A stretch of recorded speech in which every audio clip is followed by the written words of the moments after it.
The Wheeler Institute for Business and Development was established something like 8 years ago, when my hair was still not gray, with a very generous support of our great alum, Tony Wheeler, and his wife, Maureen Wheeler, who, although perhaps you don't know them in person, you all kind of know them because they are the founders of Lonely Planet that has portrayed how beautiful our world is. Currently, perhaps, if you read the news, the world doesn't look as beautiful, but at the Institute and at the school, we really try to think about the positives for the economy and the society at large. Now, we have decided at the Wheeler Institute to launch a new series, Global Roots, thinking about business and development. And this is the first event, and we have decided to look into China. China is in the news. It's of huge interest, not only because it's a subcontinent of 1.4, 1.5 billion opportunities, but with global implications for the economy and for the society at large. We are really privileged and honored to have with us Keyu Jin. Keyu Jin serves as a professor of economics at the London School of Economics. Now, Keyu Jin, I came to learn about her before I met her by our great common friend, Emmanuel Farhi, one of the most brilliant economists ever lived, who was telling me of her amazing research and her great kind of academic skills. Keyu is one of the rare, I would say, people in our profession, in economics, that she blends very sound rigor, top-notch research on economic modeling and empirical analysis with a very deep understanding of the Chinese economy. And frankly, I couldn't think of anyone more suitable to give her insights about the Chinese economy as it has evolved and transformed in the past decades. Actually, when we started discussing with Tiago, the executive director, and Rajesh Chandi, the other academic co-director, I immediately said, we want to do something on China. Keyu Jin has to be with us. And Keyu very kindly agreed to our invitation. Sometime in July, Hélène and I were in the lovely island of Patmos in Greece when we submitted this kind invitation. And Keyu will give an overview of her recent, very important book on the new China Playbook. China is an old and China has a very old kind of culture which has evolved over time. And she will be joined by my great friend and colleague, Hélène Rey, the Lord Bagri Professor of Economics here at the London Business School. If I was to go over the various accolades of Hélène and Keyu, we will stay here forever. So let me not bother you, other than saying that Hélène, I think, is the world's most prominent international macroeconomist, actually alongside Keyu's advisor, Ken Rogoff. And Hélène has been working a lot on thinking about the global implications of the Chinese economy. She has done a very important work on global imbalances, which actually preceded the global financial crisis of 2008. And more recently, she has been thinking about the global financial crisis. So you're here not to listen to a terrible Greek who doesn't even speak English. So Keyu, thanks big time for being with us today. Thank you very much. Hi. Oh, I have my own microphone. Thank you so much. It's a huge pleasure and privilege to be here. I first got to come visit London Business School and know about it in 2009, 15 years ago, through Hélène, and met many of your wonderful colleagues, and I have been a huge admirer of the institution since. So it's a real pleasure to be here addressing this audience and giving me an opportunity to share some perspectives on China. I thought what we would do is to use some insights in my book, potentially give a different perspective about China, and hopefully a framework that would be useful to understand what is actually happening now in China and to look forward into the future, the good, the bad, and the future. Let me start with a few facts, just to put things into perspective. Now, China, in all of human history, was the country that grew the fastest for the longest period of time. And that is no small feat, given that it is such a large country with so many people. Second, 4 out of 5 of the most downloaded apps in the US today are actually Chinese. Now, there are 2 levels of irony here. One is, of course, the obvious one, which is the geopolitical tension between the 2 countries. And the second is that only 10 years ago, China was kind of scoffed off as as an imitator rather than a real innovator. And 10 years later, it's become kind of at the very frontier of cutting-edge technology. Now, when I was growing up in China, China was still an economic backwater. I remember that China used to trade 1 billion shirts for one airplane, and now China makes its own personal passenger jet. It's also one of the most connected components in the world. China's manufacturing capacity is 3 times that of the US, 6 times that of Japan, 9 times that of Germany. And whether it's air conditioners, solar modules, or lithium batteries, China's market share in the world is over 75%. And 15 years ago, China couldn't make its own combustion engine vehicle, way behind. Now it is the absolute leader in EVs, accounting for more than 65% of global production. Now, of course, it's not immune to economic downturns, as we're seeing right now. In the last decade, over this decade, its growth has fallen from 10.5% on average in the previous decade to only 6.2% in this current decade. More startling, in 2018, there were 50,000 new companies in that year. In this year, that number is 1,200. From 50,000 to 1,200, and that number is still declining. FDI into China is only 1/7 of what it was prior to the pandemic. China's debt to GDP ratio is something like 280%, as indebted as Japan and the US. But to put that into perspective, the US probably had a dozen economic cycles in the last 100 years. This is China's first economic downturn in 40 years. So we get China more often wrong than we get it right. And this is part of what my book is about, to offer a different kind of perspective, to say that things are not just black and white. There is more than one way of making things work. And there are important elements like culture and history that play a very, very important role in shaping the Chinese economy. Even taking the role of the state, for instance, we tend to just see it as getting in the way of markets, the state being this heavy, old dinosaur-like kind of imposition to the private economy. But it's more subtle than that. In China, without state mobilization, state coordination, it would have been absolutely impossible that China built the largest EV sector within 10 years. It definitely involved the state rolling out 4 million EV charging stations, as opposed to 160,000 in the US. It involved the state coordinating supply chains, building factories, helping companies attract talent, and doing everything they can. Actually, ironically, the Shanghainese government subsidized Tesla. Tesla was on the brink of bankruptcy. The Shanghainese government gave it money, gave it cash, gave it land, ramped up its production, which otherwise wouldn't have happened, and Tesla was on the way to becoming what it was today. So when we're talking about, around the world today, we're talking a lot about these new sectors like AI, like renewables, solar, and all of this. And if you go around the countries, what do they mention? They mention state capacity. State capacity is now is still a very important word. And if we look at the canonical models that we study, there's very little room for the state.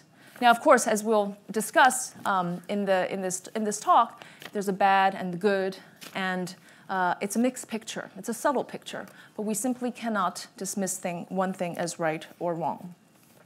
Now, when it comes to culture, economists tend to not, let's say, cast that as a really important factor in shaping the economy, but in the case of China, I think it does explain a lot of the quixotic elements of the Chinese economy.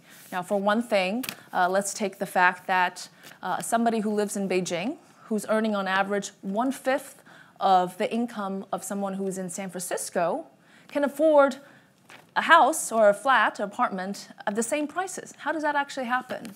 One cultural phenomenon is that we say that there are actually 6 wallets behind a young person. Potentially, the 2 wallets being the spouses, but then there are parents of each respective person, and maybe even the grandparents would chip in. Or take another, the relationship with authority. Our relationship with authority is not black and white, it's gray. If you think about the tiger mother phenomenon, I don't think it's that different from how the relationship between the people and the state is. The state being paternalistic, that urge to control, that desire for stability, definitely shapes Chinese policies. Now, sometimes it creates the opposite effect of what its intentions are. For instance, in the financial system, the urge to protect retail investors and to stabilize the market actually sometimes create more instability and more calamitous results in the stock market. So many of these aspects relate to China's culture, relates to its history. Or take the more contemporary version of the influencer economy in China. That's worth $500 million. That's half of the US's restaurant business. And I tell this to my friends, and they just find it absolutely wild, why lots of Chinese people would pay huge sums to support the influencers they like, but whom they will never meet, never be in direct contact, and never have any kind of relationship except spend huge sums just supporting this virtuous, kind of virtual fan. And that's a big business in China. So in that sense, I think to understand China in those lenses can help us use a framework to see why it makes some choices, why it has certain implications, and how to see the future. So let me jump in to an example. And by the way, this is another misunderstanding, which is that despite being the fastest growing economy over the last 40 years, there have been a few versions of the China collapse story. 1980s, 1998, the coming collapse of China. Gordon Chang had two versions of China collapse story, 2001, 2015, and then of course now the latest version is peak China theory. Now, I mean, there are elements of truth. There have been huge tumultuous events happening in all these times, but every time the state had been able to manage through it, learn from the past, and go on. The question today is the 2020s, this peak China theory. Is it real? Is it the reality? Is this a permanent decline in the economy, which I'm sure we will get to in our conversation with Hélène. Now, let me jump into what I think is one of the things that are most misunderstood, which is actually how the model works, right? It's a political economy model because the state plays a very important role. And we usually think about the Chinese model or the Chinese system as being extremely centralized, as if everything is made at the very top. And that's not quite the case. It is more precisely defined as political centralization and an extreme form of economic decentralization. This case study will give you a snippet as to why. So this is 2005. This is solar. This is the patent distribution at the city level in China.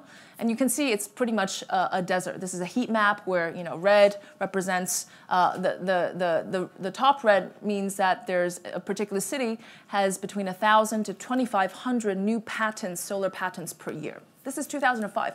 And at this point, the Chinese government decided to pursue an industrial policy around solar. Okay? Same thing with robotics, same thing with EVs, the same story.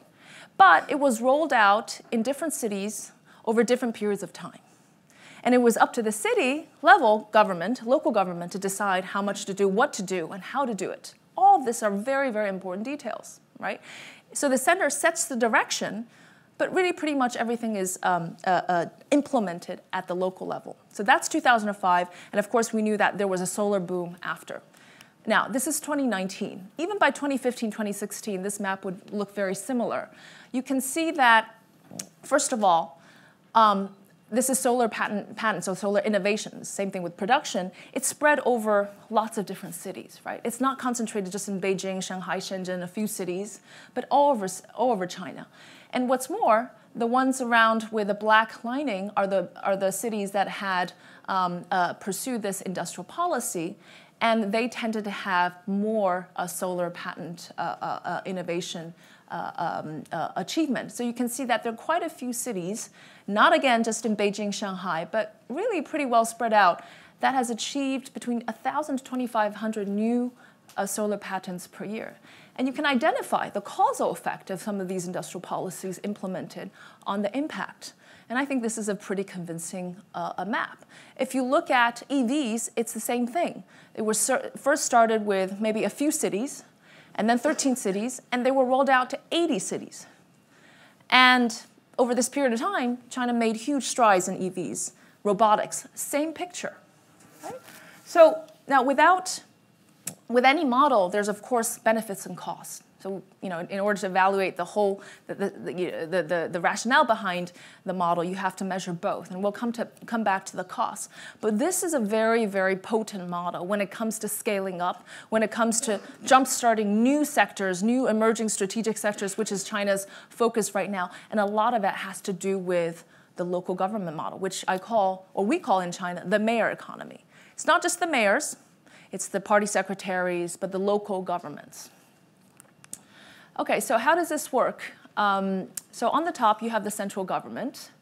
Now, what is really key is that central government has a particular power, which is not true in the case of many other centralized governments, which is that they hold the keys to the promotion and the personnel of the local governments, the provincial governors, the mayors, and so forth.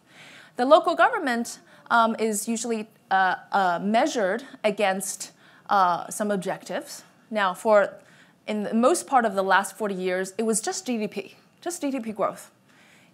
And the benefit of that was it was transparent. Sorry, it was not. It was quantifiable. It was singular. Everybody manipulated GDP, but somehow, there was a contest, right? But you didn't have the other stuff. So it was GDP growth. Every provincial governor would be like, what's the next guy next door to me doing in terms of GDP growth? And there's a lot of competition. This is the really important thing, is that, first of all, the central government measures local government officials' success by looking at their GDP growth. But then they instill in these government officials a huge tournament, and they compete with each other. That mechanism, even though it's not a democracy, even though it's not, the rule of law was very poor over this period of time, that created a lot of the incentives for the local governments to, on the most part, to do good for the local economy. There was a lot of competition, and it did create a certain level of checks and balances between them. I mean, if you think about it, if you're a local government, what would you do to your private companies? If you kill the golden goose that lays the egg, right, then you're done for. You're not going to be promoted. You're not going to have that GDP growth. And by the way, they're just simply going to flock away. The point about being China is that it's big. There's regional mobility. They will flock away. So contrary to what we think about the Chinese government as being quite, suppressing the private sector and so forth, of course, elements of that are true. On the most part, the local government wanted to select the best, most productive private firms. And not just one or two, but many, many, many, many, thousands of them. So this is, and then they become promoted. Now, it's, of course, not just only based on GDP or on economic performance, but for a long period of time, the economy was very, very important. Now, that model is the model with which the Chinese government did industrialization. So think about all the steel factories and all that, because the focus was on industrialization in the 1990s, all the way until the 2000s, early 2000s, because the Chinese government thought industrialization is like modernization. But then the second trend is urbanization. Why did the local government suddenly want to do urbanization? This relates to the real estate, because it was an even faster way of achieving their targets: growth, employment, investment. Rather than building steel factories, they start to roll out property en masse with not enough people to live in it. Now, the ghost town story is somewhat true, but actually it was really a phenomenon where they would build out these properties in big cities and nobody would be there. And then over time, they create employment and then people will move in. So lots of the ghost town stories that were featured in the New York Times, eventually they became above 75% occupancy rate and so forth. But it was a local government phenomenon. And today, fast forward, it's no longer about the real estate for a variety of reasons, short-term macro policy. It's now about innovation. Solar panels, EVs, again, the same model. the same level of resources, same political economy, centralized government, but decentralized local economy model to foster that. And this was a very powerful model to scale up, to do these big things. But as we'll see, it's a very weak model to do things like raising personal consumption or having the agility and resilience to adapt. So the mayor economy makes sense, right? Why do the local governments want to do good? What is their incentive? Well, first of all, we said that they want to be promoted politically. But then if you think about it, if they help the good private sectors, what do they get? They build an industrial clutter. Many companies start to move in, lots of jobs, lots of tax revenues, fiscal revenues, which is really important from the land of their local jurisdiction is suddenly worth much more. They collect more fiscal resources. They are actually an equity stakeholder of the entire economy. So when there are a lot of, and people here are in the business world, sometimes they wonder why the local governments would actually put up capital to invest, be equity stakeholders of these startups. It's not just for the returns, right? It is for this whole pie that they want to grow. So as you can see, the point about this is that their incentives are totally aligned with private companies on the most part. Now, of course, you're going to get these very corrupt officials and get lots of stories. But again, this is the model that, by and large, actually spurred China forward. And that's the local economy. I don't have much time, so I would end by talking about one more theme, which is coming back to the cultural elements. The cultural elements, as we said, for instance, our relationship to authority. I think one stat which is really interesting is in the World Values Survey. If you ask the Chinese to choose between freedom and security, something like 95% would choose security over freedom. If you ask the same question to an American person, 27% of them chose security over freedom. Now, there are lots of issues with these kind of surveys, but it just goes to show that the gap is quite significant. Now, I bring up in the cultural element the generational aspect. This is getting a little bit further from economics, but I still do believe that they will shape many aspects of the economy, which is that these generations, because of China's big change in history in the last few decades, will produce very likely very different economic results as well. Post-60s, my parents' generation, born in the 1940s, 50s, went through the Cultural Revolution, went through the really significant Chinese vicissitudes of hardship, psychological, economic, and all of that. They think very differently from the post-80s, my generation, one-child policy. Okay, that generation is called a buy a house generation because apparently for my generation there's only one objective, only one goal to reach, is to be able to afford a property in China, and hence we have many wallets behind our back. Post-1990s, again, very different. They're politically active. They're not as materialistic, or they're not so driven by so hungry like the post-70s Jack Ma entrepreneur, ambitious kind of generation. Post-90s, they're politically active. They want to be involved, and they love to consume. I'll show you some data. They like lifestyle.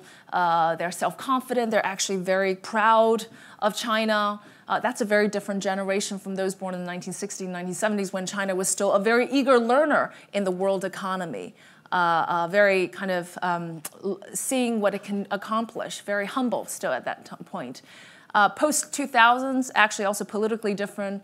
Some of them called little pinks. Now, I don't know if this is the right way to go, but they are very, very confident about China's economy, China's innovation.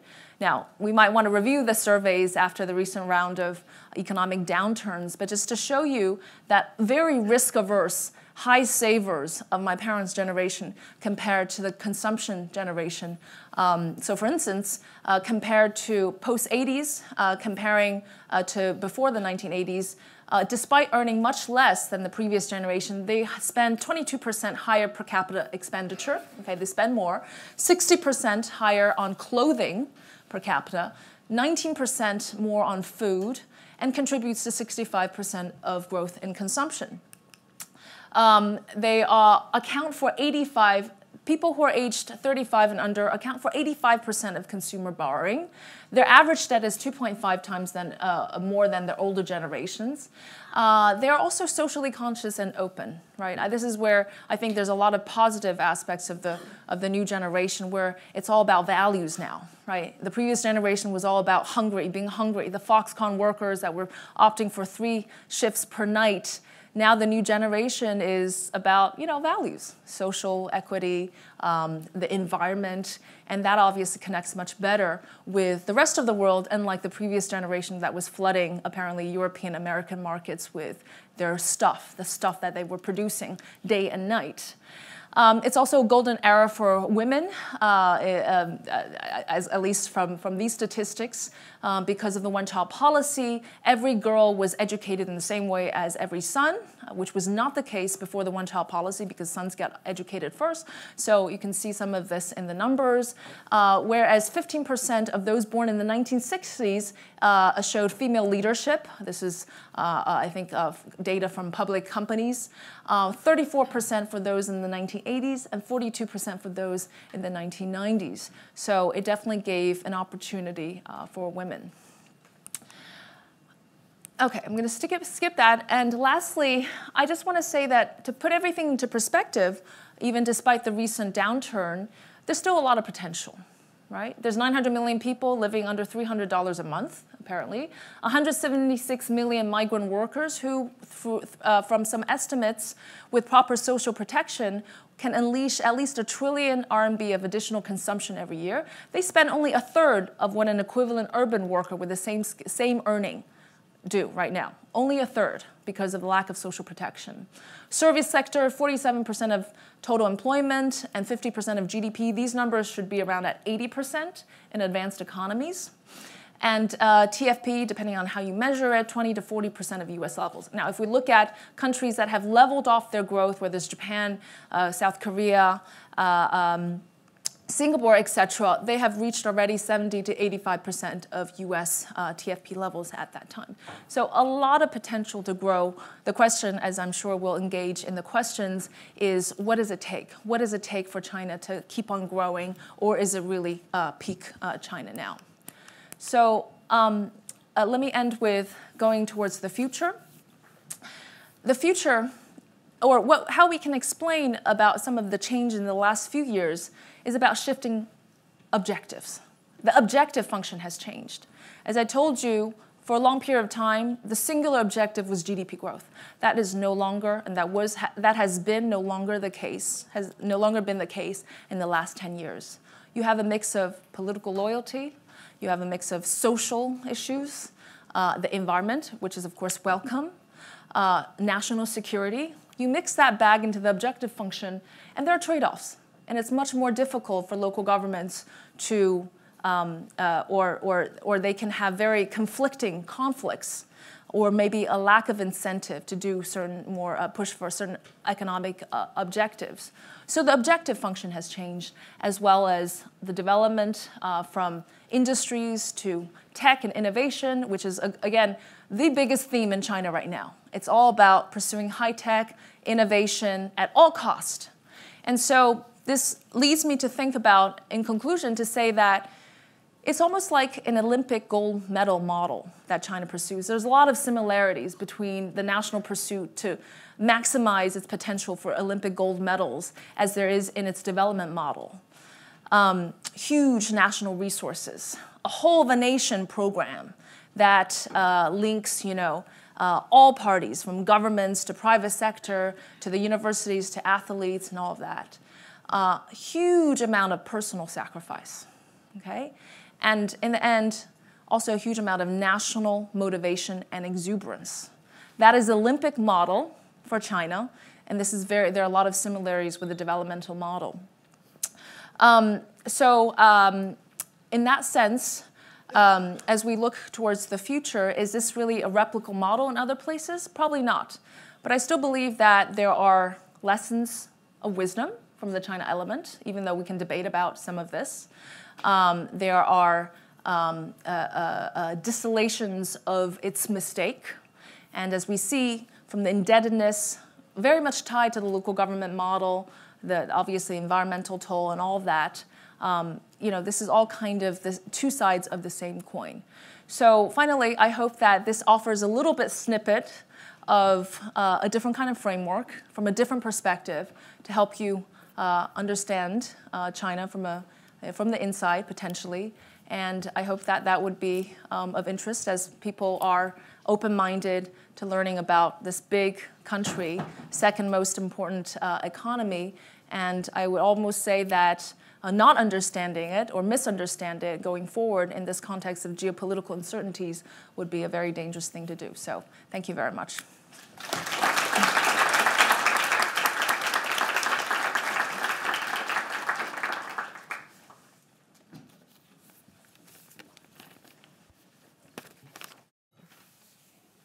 Thank you so much, Keyu. It was an amazing presentation. It was both concise and to the point, but also extremely broad-ranging. So we will have a lot to talk about. So before we just dive into the conversation, let me also extend my thanks to the Wheelers, in particular to the leadership of Elias, but also to the support of the Sui Foundation and to our alum, Greg Sorionis, right here, who makes these events possible. So everyone here, it is a fantastic book. Thank you. Took a great amount of pleasure in reading that book. It's very, very interesting. And I think what is quite remarkable about the book is that really Keyu brings to life the cultural background, even the philosophical background, I would say, of China, and how it is shaping both institutions, but also the macroeconomic policies, and actually the behavior also of actors, right? Whether it is firms, of households, etc. And that turns out to be extraordinarily important to understand this very large economy, which is indeed becoming more important in the world economic order. So on that precise theme, I think so you made it very clear that this political centralization is interacting with this economic decentralization. You talked about the local officials a lot, for example. I very much liked the quote in the book when you say, the local officials, they make the GDP numbers, and the GDP numbers, they make the local officials as well. Exactly. I think there is here quite a bit of an equilibrium. But so if we think about the role of the private sector in China, as you mentioned in the book, so the private sector has managed to grow a lot in the past against the odds. Because as you emphasize, the institutions in China were not that great from the point of view of the economic theory that we think about. We think that for private sector development, we need property rights, we need good corporate governance, we need possibly bankruptcy laws and these type of things. And those institutions were not that developed in China, yet the private sector has grown a lot, has been a formidable engine for growth. And now, as you mentioned as well, the economy is a little bit slowing down, and we seem to see policies kind of reversing a little bit, the growth of the private sector. So I wonder if you have any thoughts about that and how you see the policies going forward and the role of the private sector in using your great grid of analysis that you put forward in the book. Thank you, Hélène. Very important question to grapple with because the market has been so important, the market economy in shaping and contributing to China's success. I say a couple things. One is that the private sector contributes to the absolute majority, 80% of its innovation success. And this is indeed still the government's focus.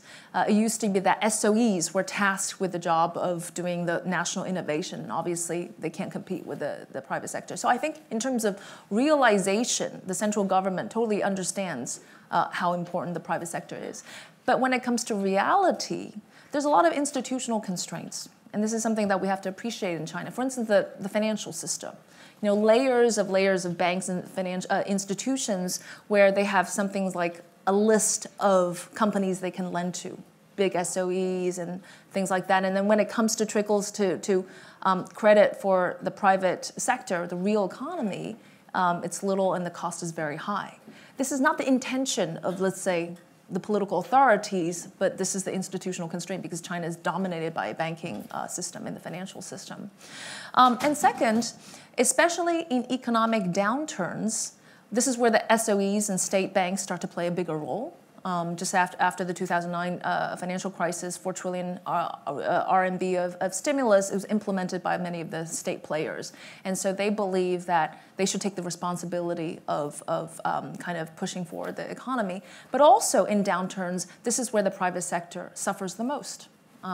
They are the ones that have, no access to capital, credit paralysis, and the profits are often, unevenly distributed to the state sector. So I think it's not quite a matter of, the central authority wanting to advance the state at the cost of the private, but often it happens this way. But we have seen a deterioration, and this is also coming back to a shifting objective of national security, of consolidation of the assets, preservation of the assets, of state assets, that has changed from a few decades ago. So would you say, just to prolong a tiny bit, that this tension that you point out between authority, the tradition of paternalism in some sense in the Chinese society, and entrepreneurship, innovation, the tensions between those two types of values is getting more important these days than it used to be? Is it a fair summary of what you said? Yeah, I think you put it very well. I think it is somewhat of a dichotomy, because on the one hand, if you look at the Jack Ma generation, for Chinese people, if you see a loophole in the law, the urge is to find it and then to skirt the regulation. That's always been in our culture. So they're very... There are other cultures. There are other cultures. I can tell you, you're not the only one. There's a billion people who's thinking about that every day. That's a lot of really smart ideas. So it is very difficult to manage such a complex country. So they are entrepreneurial in that sense. And then the state wants to kind of cover, and then it, lots of holes, and then people front run the policies, and then so it defeats the policies and it creates more instability, but the state still has an urge. So it is a constant tension of, we're international macroeconomists, so we think about the decision to open capital flows or to liberalize the financial system, open, there's a constant tension. It often produces very volatile results. And so I think for state today, what is really interesting when we talk about regulation, tech policy regulation, which is a big topic these days, the Chinese government has always been, we will let you innovate first, and then we come to regulate, which was actually very smart, because they let them, kind of all these ideas spring up, and then they figure out what is exactly the problem, what's the issues, and then they come to regulate. But then, of course, it produced things like the P2P platforms and these, but it also gave rise to fintech. Mm-hmm. So I think that's still the same spirit, maybe even with AI regulation, with biotech and all of that. So see, I think it is a very a complex picture. It's an interaction, and that hasn't changed. That has not changed at all, despite what's happening, despite the statistics that we see. Very good. And so, as you say, we are a little bit in a downturn, and we have seen actually some macroeconomic policy reaction from the point of view of the leadership. In particular, talking more about fiscal stimulus, which was very, very successful during the great financial crisis, but now more recently we probably need more stimulus. Mm-hmm.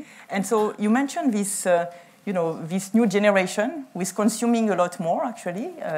The Chinese households were very famous for saving a lot, and now you just showed us that actually the new generations are different. Mm-hmm. And so the fiscal stimulus, in principle, could stimulate demand quite a bit via this increased consumption. Is it enough? What's being done? Do you think the current policy is going to achieve as much as it should from that point of view? Is it going to work out? It's kind of a new thing, this consumption stimulus. We have been holding our breath for this for a long time. Yes. But if you look at post-2009, that was 4 trillion RMB. That accounted for about, 13% of GDP. That was huge. Yeah, it was huge. So if you look at today, an equivalent would mean that there's 12.6 trillion RMB of stimulus. Mm-hmm.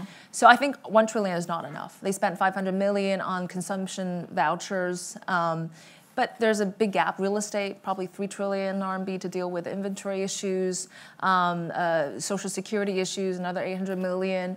So I think we're expecting a few more trillion coming down the road, but this very cautious approach is probably taking lessons from what happened in 2009. But maybe, it's been a little bit too late, too little, that has caused the problems, but we do expect more to come.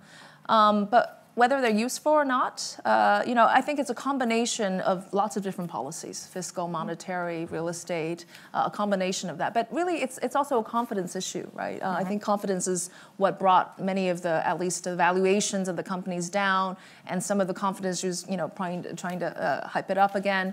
But I just say this, that, the West has had 100 years of experience, or a few decades of, macro management with tears and blood and, a lot of lessons. And China's still a nascent economy in many aspects, especially policy, macro management. It's still trying to figure its way out because it's not taking lessons totally from the West after the financial crisis. But I think that the prudence and the care with which, macro policymakers in the US and the UK deal with the economy, that's still, the consequences on capital markets, on investor confidence, that seems like it's still kind of new for the Chinese. And I think this has been a very big lesson. And it's another learning curve. Absolutely, and I think what's remarkable is that in the great financial crisis stimulus, it was mostly via investment, again via export stimulus, etc., via SOEs. And here there's a bit of an experiment with consumption, which I think is very welcome. And yes, exactly. Well, the new generation will spend it. Yeah. So that's new, and hopefully it will work. But as you say, maybe the magnitude of it is still a little bit wait and see. Absolutely. Now, I was wondering also if I could get you to talk a little bit more about one very important topic that you mentioned in your book, which is the effect of a one-child policy. So the demography in China. And as we all know, the age pyramid is not looking too good in China. And as you say, the one-child policy is one of the biggest possibly social experiment that has been done in a society, and you definitely you belong to that experiment. But you see lots of interesting things about that experiment. In particular, it had some side effect also on the role of women in China. And but now, given the numbers, there are lots of reasons to reverse that experiment. And how could it be reversed? It doesn't seem to be working so well, the kind of reversal of that pretty tough policy. So how do you see things? And if you can also talk a little bit about, women. That would be great. I think, this is a fascinating subject because as we see, the success of women of that generation, I think contribute a lot. The interesting is that there was a reversal in the potential of women after the one-child policy was loosened, because companies started to say, "Oh, women, well, yes, we'd love to hire you, but how many more children are you going to have?" Right? When you had only one child and you were kind of over with it, they know that you're going to be in the workforce, you're going to be here, and then that had a slight negative toll. So you see that this is still not a perfect country that with the right kind of values with unintended consequences. But really, I think first of all, I do think that. The concept of the family fabric has been altered because of one-child policy. Even the social hierarchy between the parents and the children have been completely changed. It used to be very hierarchical. Now it's completely equal. I would even say, maybe the parents are, a little bit on a lower hierarchy than the children. But I think practical issues, housing prices, education cost of education has completely gone through the roof. Also taking advantage of this very competitive streak of the Chinese parents, right? You only have one child, so you want them to be a dragon or a phoenix, and you pour a huge amount of resources. In our research with your former colleagues, we found that already in 2009, 2010, 25% of urban expenditure was educating one child. Wow. And that has actually gone up since. And so, a lot of companies actually took advantage of that. So people, middle class or lower middle class think that why should I have more kids if they cannot have the same kind of resources? That's one issue. But I think, so this is part of the reason why the top leadership decided to tackle the social issues.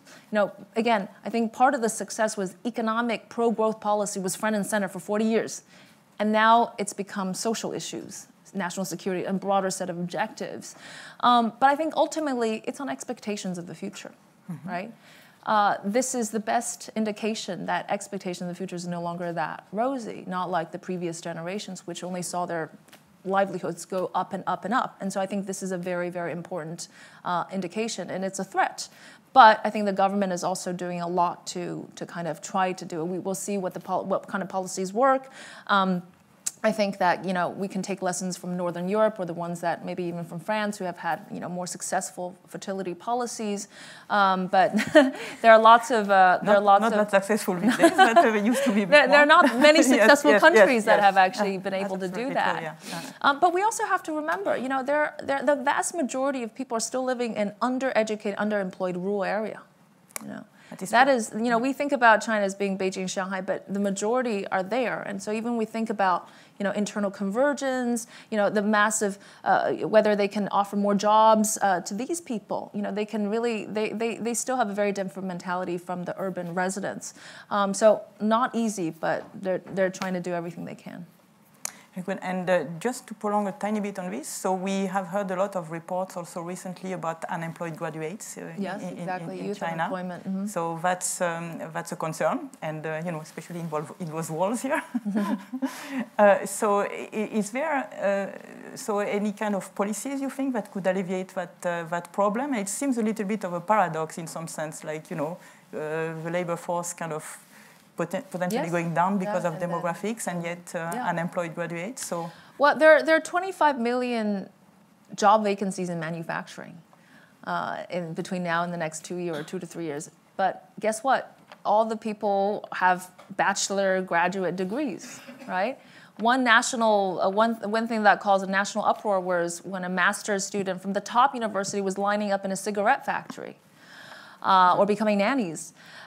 So that's the mismatch, right? Yes. The mismatch is that there was 100 million more college graduates in the last decade because of the expansion of universities, but the jobs in a predominant manufacturing-based economy are not necessarily there. So that's the mismatch they have to resolve. So for instance, they're trying to expand the quantity and the quality of vocational schools, specialized training, kind of doing the Germany model at a very rapid pace. And more importantly, they have to raise the status of vocational workers. And that's a social thing.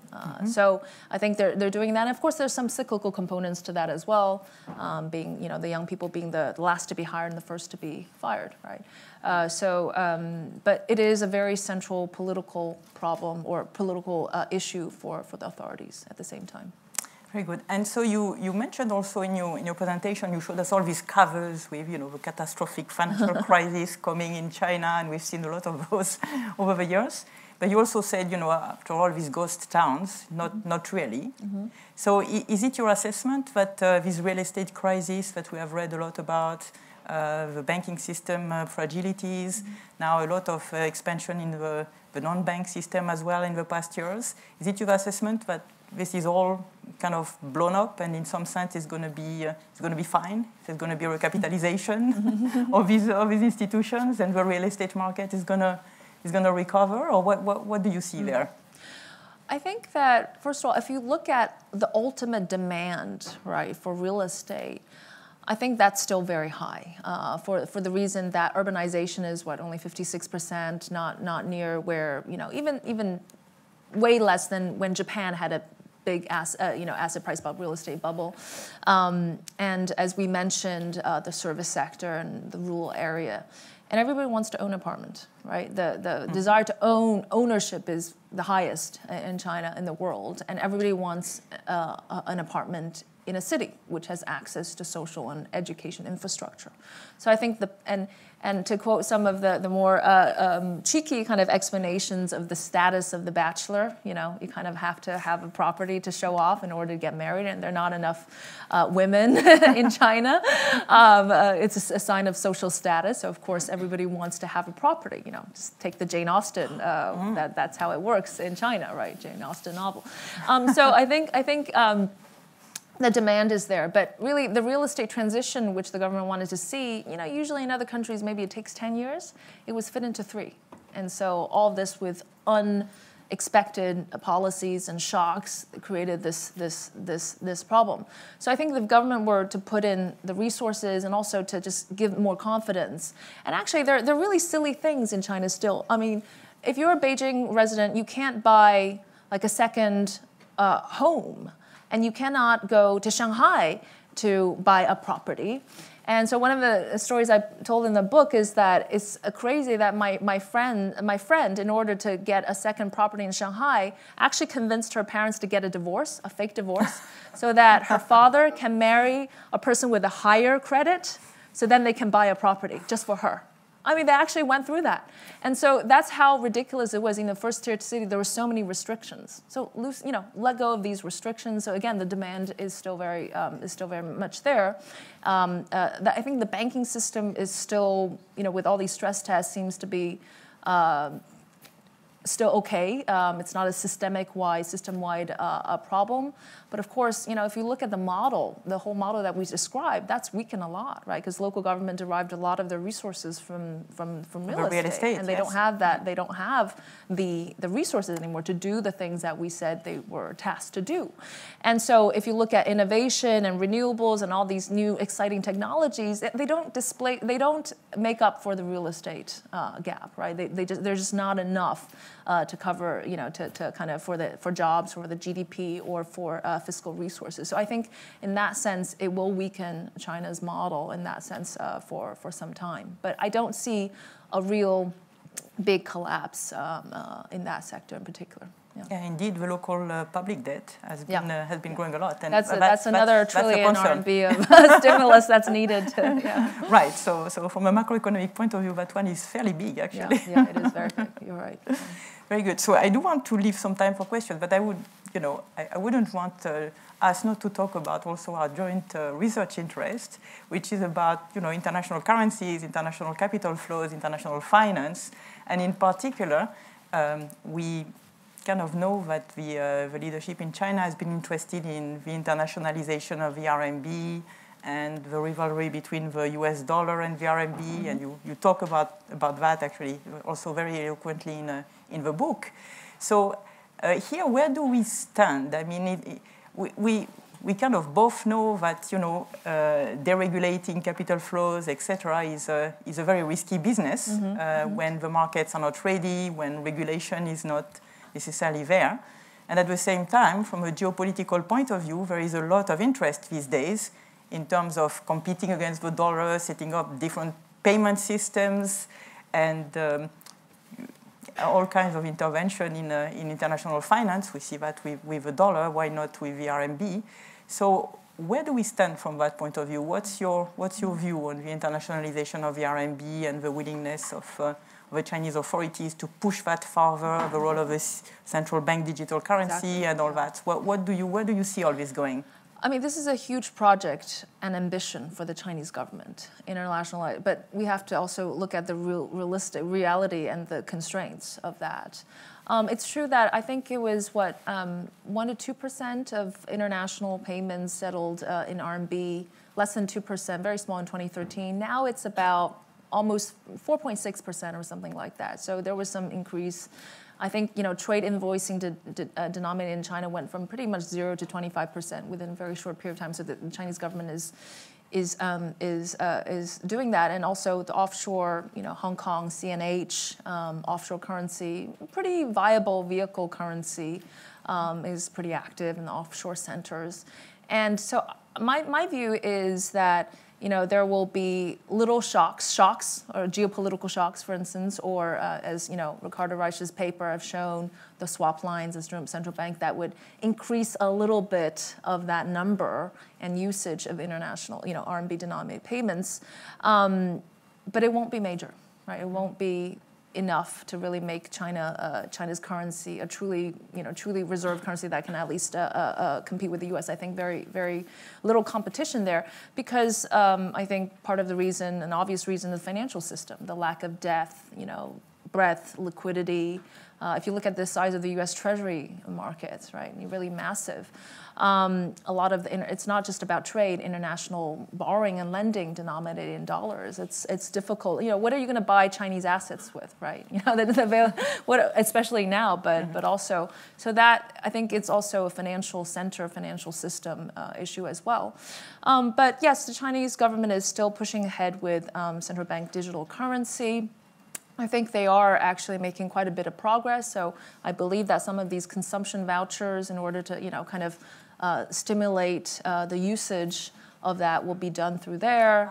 Yeah, and it will this be is interesting. That's a kind of innovation. That's really, absolutely. And they think that this will be able to access everybody, even in the most remote areas. And of course, there's a direct competition to Alipay and Tencent and WeChat. The private sector, which had huge success. But adoption of a central bank digital currency in China could be pretty easy if you're in China, right? Because they have all these kind of different policies. But as we're seeing, there's more movements because of geopolitical reasons. Lots of BRIC countries also having these kind of agreements with China, using more RMB. So I think lots of these shocks that will increase it, but obviously nowhere in sight to be a competitor to the dollar.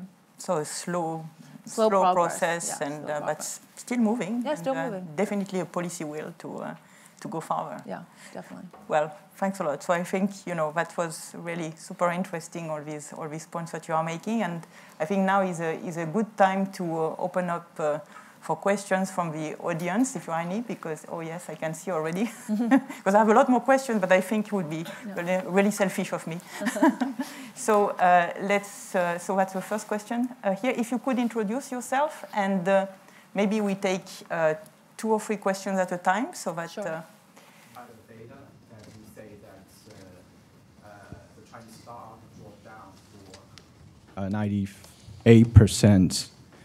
Right. I hope this number is not cited from the Financial Times, December 15, because the number has been justified. It's not correct. And my first question is that I have 2 questions. So my first question: how would you evaluate the potential war risk between Taiwan and Shanghai, as this is a huge economic risk to China, as we both think that President Xi needs to justify his succession to the president position. My second question is that one thing that you did not mention in the book, that how would you evaluate the potential risk from the Chinese local government step issue? Thank you very much. Thank you. So maybe there was another question here. In December 2015, my question really is regarding the role of the RMB. I remember 10 years ago, the free float of RMB was a major US-China sort of a relation discussion point. I was just wondering whether in this new world of strategic competition, what does the role of the RMB and the weaponization of financial transactions like SWIFT, how does that impact doing business in China, and how the Chinese government views the RMB as a potential control point? Very good. Well, I think there you have it. I'll just answer, touch upon Taiwan, because I think that's something on your mind. I just say a couple of things, because obviously it's not my area of expertise, but looking at some of the research that has been done, it's important to understand that there is a total continuation of what's been said on Taiwan politically in terms of policies compared to the previous leaders. So everything that has been cited that can evoke a little bit of anxiety, that has actually been said before. I'm not going to give you examples, but you give me one and I'll tell you exactly when that was said. So the second thing is, I think even if there were some political objectives, I think showing progress, the progress that these 2 places are, have a closer relationship or closer ties, some level of progress meets these objectives rather than, let's say, something in totality. Let's call it that.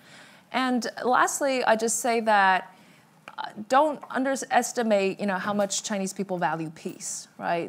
The living memory of chaos is still very much in the minds of these families. Even the new generations further away from it, they're still being reminded constantly.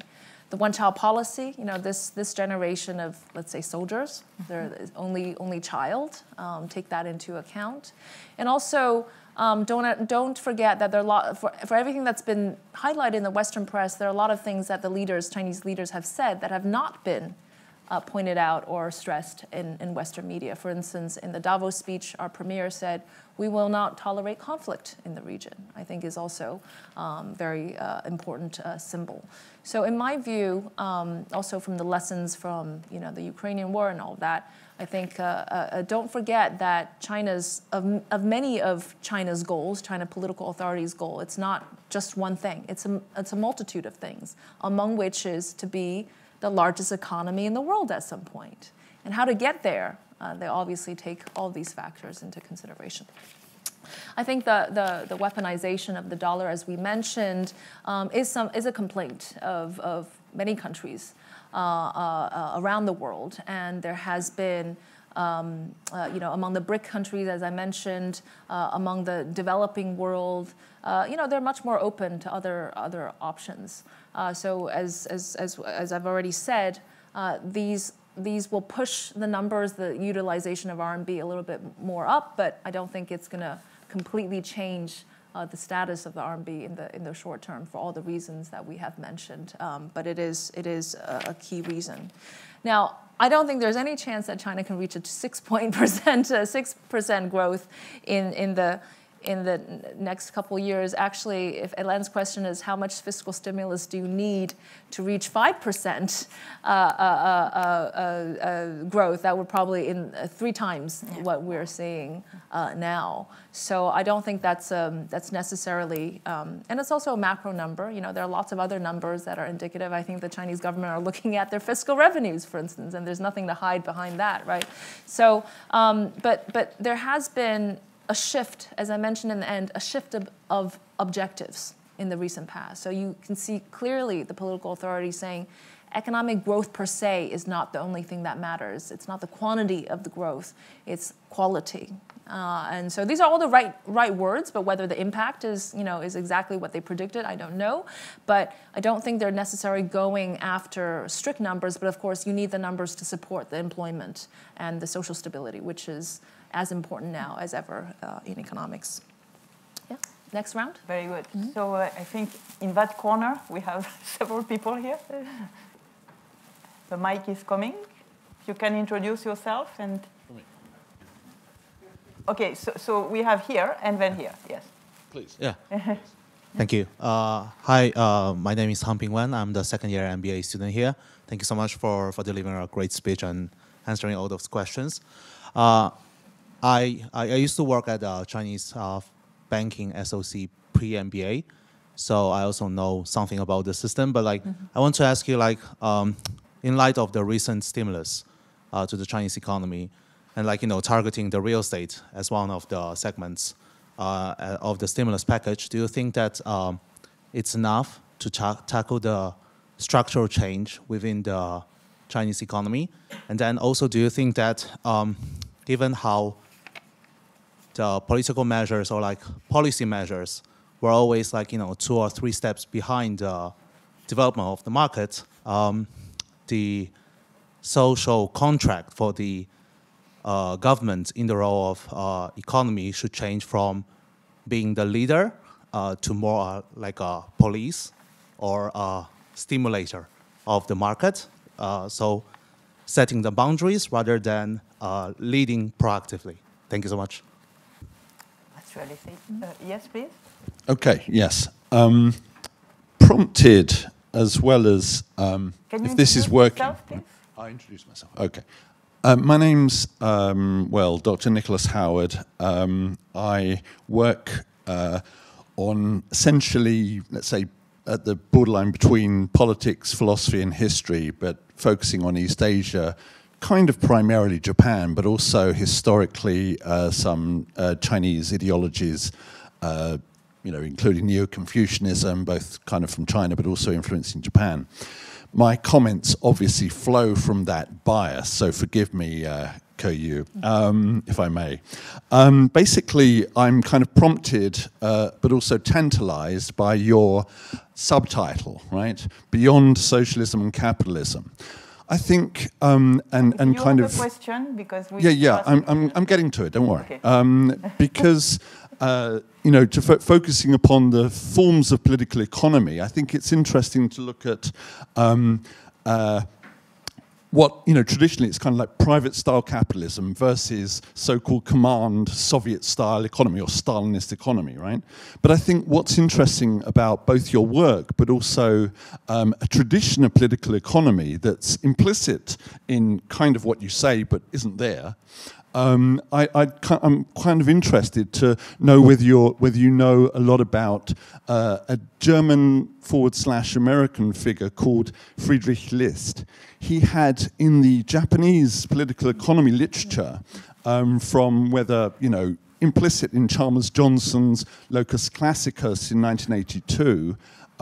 Called the Mitty and the Japanese Miracle, but also appears in James Fallows. It appears in all kinds of books. Daniel I. Okimoto at Stanford, Between Mitty and the Market. Super interesting, but so I essentially, don't think we have time. I'll cut to the chase, right? So essentially, I'm kind of thinking when I read your book, I think that it comes across as a very Listian national economy, and that it's in that East Asian tradition of Listian national political economy, rather than being communist. China was never really communist. That's a mythology. Stalinist influences, sure, but never really communist. That's about radical internationalism, right? So that's the question I'd like to ask you. And I'd urge you to look at some of that Listian classical Japanese political economy literature, because I think that there's more of a link to Japan than maybe you might have considered as yet. Thank you. Mm-hmm. Cheers. Thanks a lot. Thank you. Great. By the way, I'm grateful. Thank you. Thank you. There was, yes, just in front of you, I think. Yes. Yeah. Yes, please. Yeah. Thank you for your insightful talk today. I'm a final year bachelor student studying economics at UCL, and I'm especially interested in the mayor's model you have discussed. In this model, the mayor was a local government incentivized by the GDP, innovation, and environment. And I'm interested in, since these kind of things motivates the officials from all over the world, these officials from, for example, in UK, they also care about GDP. So what makes this model so different and unique to tell a completely new Chinese story? Thank you. Thank you. So, okay. If you want to take these three very heterogeneous questions. Yeah, exactly. Real estate, is enough. I don't think it's enough, right? But which aspect of the real estate? The developers or the demand side stimulus or, from the consumption side, lowering interest rate or getting rid of inventory? I think these are all experiments that the Chinese government is doing. But, the most important thing, a lot of things that they said about properties not for speculation, for living, that's not being said anymore. These are signs. So I don't think enough, but over time we are expecting more, just in a phased-in manner, gradual manner, unlike the stimulus of 2009, which is a big bang thing. And ultimately, I think the state recognizes. I should have mentioned that China is absolutely in the phase in which the market should play the majority of the role now. In the beginning, when you need to jumpstart development, build new things, build cities, coordinate supply chain, the state could play, state coordination, state mobilization. Let's not underestimate the impact of that when it works well, right? But now China is no longer in that phase, and absolutely the market should be the main determinant of everything. And so the state often, when it's very rational, says, let the state play an enabler role, rather than any other kind of role. So enabler is the best we can expect, but of course they are the realities of circumstances that we have to consider. Thank you for the knowledge, and I would definitely study more about the Japan, but even the Korean model with the chaebols. I think there are a lot of East Asian commonalities with the East Asian model, just in different forms. One is with big businesses in South Korea, maybe in this case. I think there's a time-state contingent path, right, where China led to where it is today because of the history, because of what happened in the 1980s, because of the expediency of how certain things work. But certainly, and this is what I also write in the book, there's a common East Asian cultural element that rings through. So there are elements of the model, I think, that is thematic. You can't take the whole model itself, but there's certain elements of that I think applies. And you look at the success stories of the past, it certainly rings true to that as well. So thank you for that reference, and very interesting. It's a very good question. You know, UK, why not a US mayor, right? But you know, in China, you get rotated. You can imagine, I don't know who the current mayor in Miami is, get rotated in 3 years to being, you know, the mayor of Houston, and being, you know, and then rotated back, and then your entire political career path and your economic prosperity lies in how well you do. I think that incentive, the strength of that incentive is just totally different. You know, if you look at Amazon, when it was looking for places in the US, what did the local governments offer? Some offered to name the city after Bezos or Amazon. Sorry, the mayor becomes Bezos, or the city after. Some gave a big cactus. Some offer some infrastructure upgrading. That was it, right? So there's certainly a certain extent of that when you talk about local decentralized economy. But I think the strength of you have to look at these political careers in China. There's only one career for them, and this is it. And your power, your prosperity, your personal, everything depends on how well you do. And let's not also, I write this in the book, and I know that this is very difficult to sell maybe in a community outside of China, but quite a few of them actually have this drive, this personal mission of wanting to do something. You know, that might have been the older generations, but they have this personal accomplishment. I think all these things should be considered. So. Very good. Yeah. Well, we'll take a final question because we have a big audience on Zoom, and so Mariam will tell us here. Hi, my name's Mariam. I'm from the Wheeler, and we've got some questions from online. I'm just going to put the one that I've got that's come up the most. Can China's economic successes or any of its policies be mapped onto emerging or developing economies? If so, why? And if not, why not? Essentially, could you talk us through that? Mm-hmm. Big questions to answer. Well, I think, you know, historically, China did enjoy something spectacular, which was globalization, the height of globalization, and the opportunity that was offered to China. I mean, there's absolutely no sense in which China fully understands that. And we got to ask the question, is that environment still available for the next, you know, crop of developing countries? We're seeing a lot of protectionism. We're seeing a lot of backlash against the rise of China. So I think a lot of this will feed back negatively to these developing countries. And then, you know, with the arrival of AI, which potentially could increase the inequality between developing countries and the rest of the world, this is something I do worry. I mentioned state capacity. How it's done, this is all going to be dependent on the country, but state capacity in the beginning is still very important. You know, China had huge amount of saving, which is also under consumption, but it didn't need to rely on foreign capital, which, you know, from our work we know how potentially uncertain that is. And now we see developing countries, G20 investment in developing countries dropping at a time when we're talking about the green transition, and more investment is needed. It's not looking great for developing countries. So thank you. Thank you very much. Well, I think we should definitely thank Keyu for wonderful answers to all these questions, a wonderful presentation. That was more than most people. Yeah. I think that we got a lot to think about already, and so please join me in thanking Keyu.